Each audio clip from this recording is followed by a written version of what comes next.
नमस्कार दोस्तों, राधे राधे। स्वागत है आपका मेरे इस चैनल माँ धर्म गंगा में। चैत्र मास में जरूर सुने धरती माता की कहानी। एक ब्राह्मणी थी, वह बहुत धार्मिक महिला थी। सभी ग्रामवासी उसे बहुत सम्मान करते थे।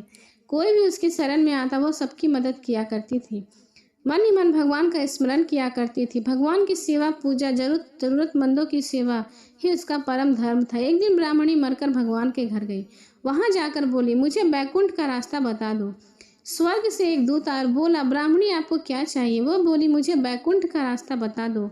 आगे आगे दूत और पीछे पीछे ब्राह्मणी मंदिर तक गए। ब्राह्मणी बहुत धार्मिक महिला थी। उसने बहुत दान पुण्य कर रखा था। उसे विश्वास था कि उसके लिए बैकुंठ का रास्ता अवश्य खुल जाएगा।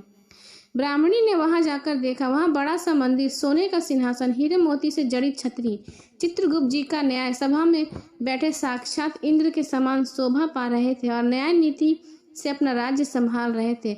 यमराज जी सबको कर्म अनुसार दंड दे रहे थे। ब्रह्मा जी ने जाकर प्रणाम किया और बोली, मैं बैकुंठ जाना है। चित्रगुप्त ने लेखा सुनाया तो कहा, ब्राह्मणी, तुमने सब धर्म किए परंतु धरती माता की कहानी नहीं सुनी, इसलिए तुम्हारे सिर पर धरती माता का कर्ज है। बैकुंठ में तुम कैसे जाएगी? ब्राह्मणी बोली, धरती माता की कहानी के क्या नियम है? चित्रगुप्त जी बोले, कोई एक साल, कोई 6 महीने, कोई 7 दिन ही। सुनो, धरती माता की कहानी अवश्य सुने, फिर उसका उद्यापन कर दे। धरती माता की कहानी सुने जाने से अनजाने के में किए गए पाप कर्मों से धरती माता उसे हर लेती है। स्वर्ग लोक में धर्म को ही स्थान प्राप्त है। यहाँ पाप के लिए कोई जगह नहीं है। धरती माता की कहानी पीपल के पेड़ के नीचे बैठकर सुननी चाहिए। यह बात सुनकर ब्राह्मणी ने प्रार्थना की कि हे, मुझे 7 दिन तक वापस पृथ्वी लोक पर जाने दो, मैं कहानी सुनकर वापस आ जाऊंगी। चित्र जी ने उसका लेखा जोखा देखकर 7 दिन के लिए उसे पृथ्वी पर भेज दिया। ब्राह्मणी जीवित हो गई। ब्राह्मणी ने अपने परिवार वालों से कहा कि मैं 7 दिन के लिए धरती माता की कहानी सुनने के लिए वापस आई हूँ। इस कथा को सुनने से बड़ा पुण्य मिलता है। उसने पीपल के पेड़ के नीचे बैठकर परिवार के साथ 7 दिन तक धरती माता की कथा सुनी। 7 दिन पूरे होने पर वापस धर्मराज जी को बुलाया और ब्राह्मणी को बैकुंठ में श्री हरि के चरणों में स्थान प्राप्त हुआ। जो कोई भी धरती माता की कहानी सुनता है, मृत्यु के समय सभी पाप कर्म धरती माता हर लेती है। वह प्राणी को बैकुंठ में स्थान प्राप्त होता है। बोलो धरती माता की जय। धरती माता से जुड़ी अन्य कथा। एक माँ थी, उसके एक बेटा और एक बेटी था। दोनों छोटे छोटे थे। माँ बहुत गरीब थी। वह मजदूरी करके अपना गुजारा करती थी। धीरे धीरे बच्चे बड़े होने लगे। बेटी शादी के योग्य होने लगी। माँ बूढ़ी हो गई तो माँ ने बेटे से कहा, बेटा, तेरी बहन बड़ी हो गई, अंत तुम्हारे जैसा घर वर देखकर उसकी शादी करना।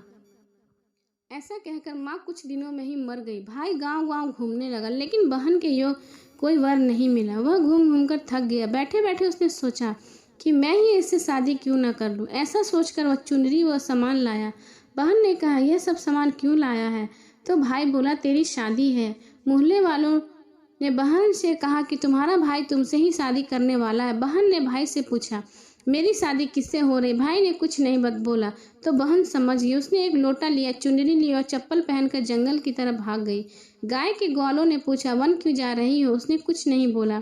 वन में जाकर धरती माता को पुकारने लगी, हे माँ, तू ही मेरी लाज रख, नहीं तो अन्याय हो जाएगा। मैं क्या करूँ?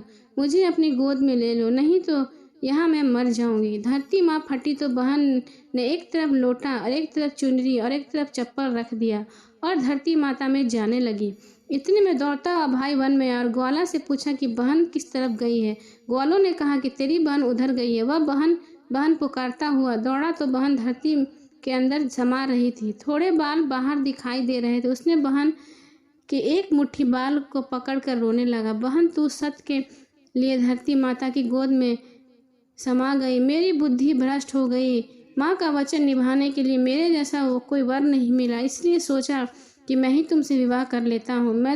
पर धरती माँ ने सत्य के लिए बेटी को अपने में समा लिया। जो बाल बाहर थे वो दूब हो गए। इसलिए औरतें कहानी सुनती हैं, लोटा, चप्पल, चुनरी एक बर्तन में हरे मूंग, एक लड्डू कुंवारी कन्या को देती हैं और धरती माता की कहानी सुनती हैं। इस कहानी को सुनने से सौभाग्य की प्राप्ति होती है और वो जीवन भर सुखी रहता है।